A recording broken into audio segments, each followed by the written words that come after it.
หลายคนคงจะใช้ Google Drive ในการจัดเก็บเอกสารหรือว่าการจัดเก็บไฟล์งานเนาะแต่หลายคนรู้ว่า Google Drive นั่นก็มีคีย์ลัดในการที่จะเฮ็ดให้เราเฮ็ดเวียกได้ไวขึ้นหรือว่าใช้ Google Drive ได้ไวขึ้นแล้ววันนี้เขาจะมาแนะนำคีย์ลัดที่จะเฮ็ดให้เราทุกคนนั้นใช้ Google Drive ได้ว่องไวขึ้นไปเบิ่งกัน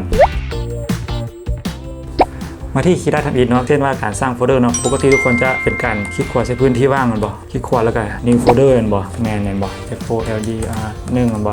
หรือว่ากดเข้าไปที่ new แล้วโฟลเดอร์มันบ่2แต่ว่าคีย์ลัดก็คือกด Shift แล้ว F ก็เป็นการสร้างโฟลเดอร์ได้เช่นเดียวกันแบบนี้เนาะตัวต่อมานั่นก็คือเป็นการเปลี่ยนสีของโฟลเดอร์เพื่อแบบว่าเฮ็ดให้เราจดจำแบบโฟลเดอร์นี้เป็นงานโฟลเดอร์นี้เป็นข้อมูลส่วนตัวของเขาเนาะก็คือนี่กดเข้าไปจุด3จุดนี้เนาะกดเข้าไปที่ Organize เนาะแล้วก็เลือกสีเลยนี่เห็นบ่ตัวนี้ก็เช่นเดียวกัน Organize แล้วก็เลือกสีเลย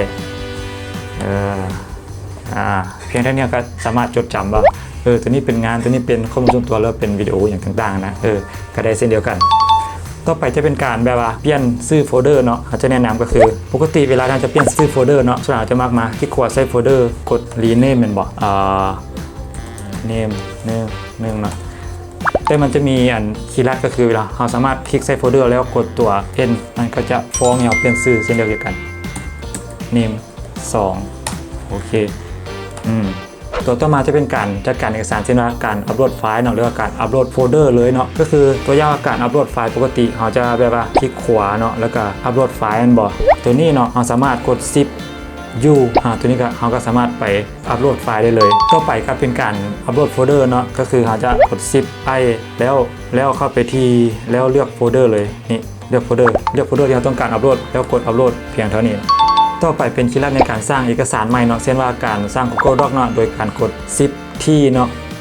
แล้ววันนี้กด Shift P จะเป็นการสร้าง Google Presentation เนาะเช่นว่า Google Slide เนาะต่อไปกด Shift S เนาะเป็นการสร้าง Google Sheet ขึ้นมาเนาะแล้วการกด Shift O เนาะจะเป็นการสร้าง Google Form และการกด Shift D จะเป็นการสร้าง Google Drawing เนาะเช่นว่าเป็นการแต้มการอย่างเช่นนะ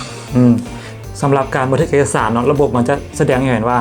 เซฟทูไดเนาะซึ่งนั่นมันก็หมายความว่าระบบมันการเซฟเองโดยอัตโนมัตินั่นเองเนาะสำหรับคลิปนี้เราก็ได้มาแนะนำคีย์ลัดเกี่ยวกับ Google Drive ที่ว่าที่เราได้นำใช้หลายที่สุดเนาะแต่มันก็ยังมีอีกหลายคีย์ลัดเนาะที่เราได้มาแนะนำก็ให้ทุกคนลองไปค้นหาในอินเทอร์เน็ตเบื้องเนาะสำหรับใครที่สนใจข้อมูลดีๆนี้ก็สามารถกดติดตามเอาไว้ได้เด้อเดี๋ยวคลิปต่อไปเราจะมาแนะนำอีก